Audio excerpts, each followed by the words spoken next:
नमस्कार, मी Rajratna Jondhale. Top news मराठीमध्ये आपलं स्वागत. काही दिवसांपूर्वी पुण्यात राष्ट्रवादीचे माजी नगरसेवक आणि कुख्यात गुंड बंडू आंदेकर यांचे पुत्र वनराज आंदेकर यांचा खून झाला.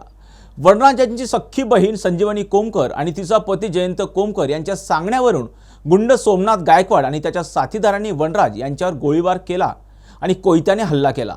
या हल्ल्यातच त्यांचा मृत्यू झाला. मात्र या प्रकरणानंतर सोमनाथ गायकवाड हे नाव प्रचंड चर्चेत आलंय.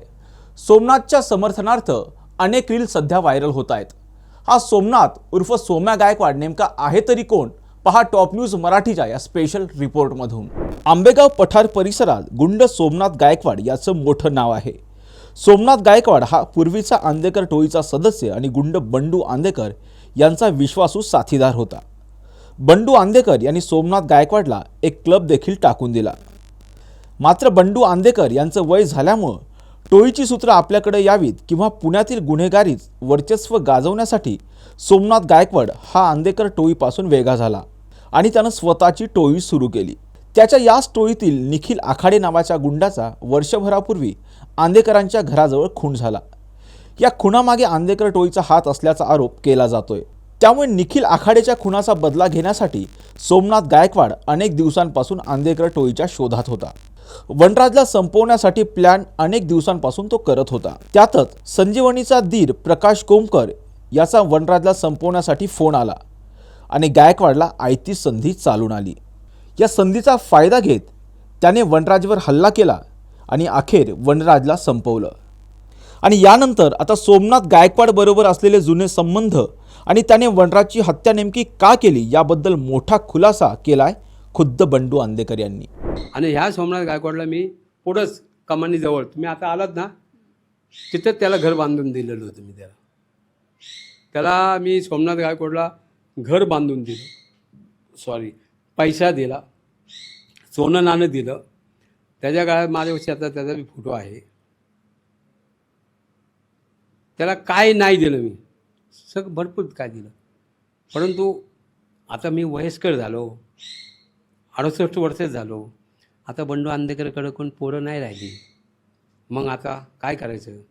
बंडू अण्णाचा जो खास होता उजवा हात संतोष गवते उर्फ पिंक्या आणि माझे भाऊ उदयकांत आंदेकर, हे दोघं माझे आधारस्तंभ गेल्यामुळं त्याला मी एकटा पडलेलो दिसलो. आणि आता अण्णाचा पत्ता माझ्याशिवाय काय हलत नाही. त्यामुळं त्याला सुप्रीम कोर्टातून मी जामिनावर बाहेर काढला. म्हणलं आता हा जन्मठेप शिक्षेतून आलेला आहे, त्याला 2 मुलं आहेत, आई आहे, बायको आहे. मला म्हणलं अण्णा मला क्लब वगैरे टाकून द्या. मग मी त्याला क्लब टाकून दिला. हे आता जिथं मी वारकरी निवारा उभं केलं ना, तिथंच तीच जागा त्याला दिली. मग त्याने त्याचा मित्र समर्थ पोलीस स्टेशनला पोलिसांचा वसुलीवाला होता, निलेश साबळे म्हणून, त्याने त्याला परमिशन काढून दिली.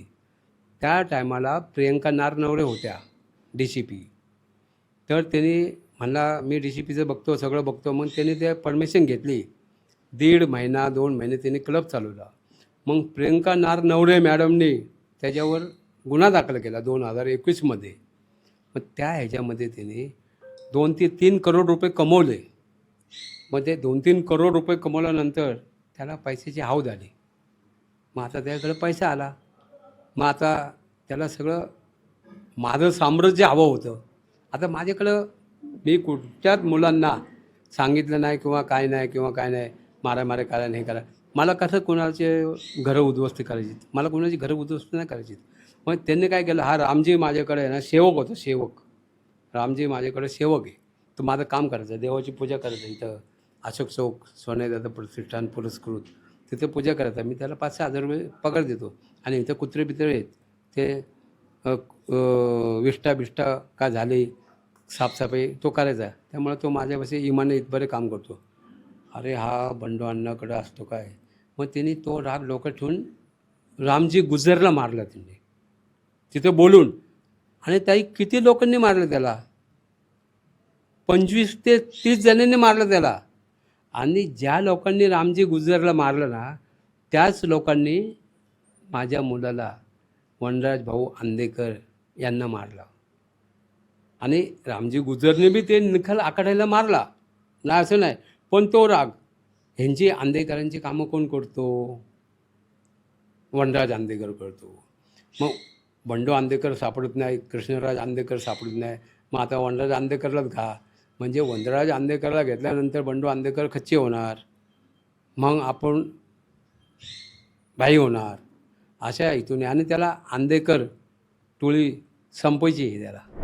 गुन्हेगारीत नव्यानं आलेल्या गुंडांकडून टोळीच्या प्रमुखालाच किंवा त्याच्या जवळच्या व्यक्तींना संपवण्याचा पॅटर्न अलीकडं नव्यानं आल्याचं पाहायला मिळतंय. असंच काहीसं या प्रकरणामध्ये झालं असं म्हटलं तरी वावगं ठरणार नाही. मात्र सोमनाथला जर मारायचंच होतं तर मला किंवा माझा लहान मुलगा कृष्णराजला मारायचं होतं. वनराजचा गुन्हेगारीशी काही संबंध नसताना वनराजला का मारलं असा सवाल बंडू आंदेकर यांनी उपस्थित केल्यामुळं वनराजचा मारेकरी सोमनाथ गायकवाडची सध्या सर्वत्र चर्चा होतीये. व्हिडिओ जर्नलिस्ट निलेश लोहारसह संकेत Deshpande, top news Marathi, Pune.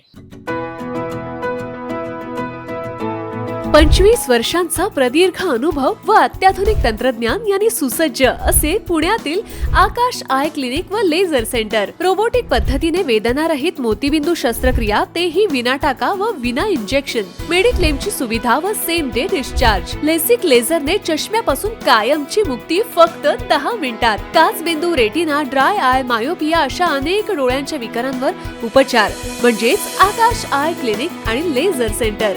CTR company जवळ, विमान नगर, नगर रोड, पुणे. संपर्क 8888173100. Come on guys, hurry up. अरे सुन ना, एक ब्रेक ले लेते हैं. Guys, I'm telling you, तुम लोगों को सही से ट्रैकिंग नहीं आता. But that's okay, you can learn. रोज का ढक्कन देना. तो ये रेड वाला है, सही वाला देना. अबे ढक्कन, पहले तो सही पानी पीना.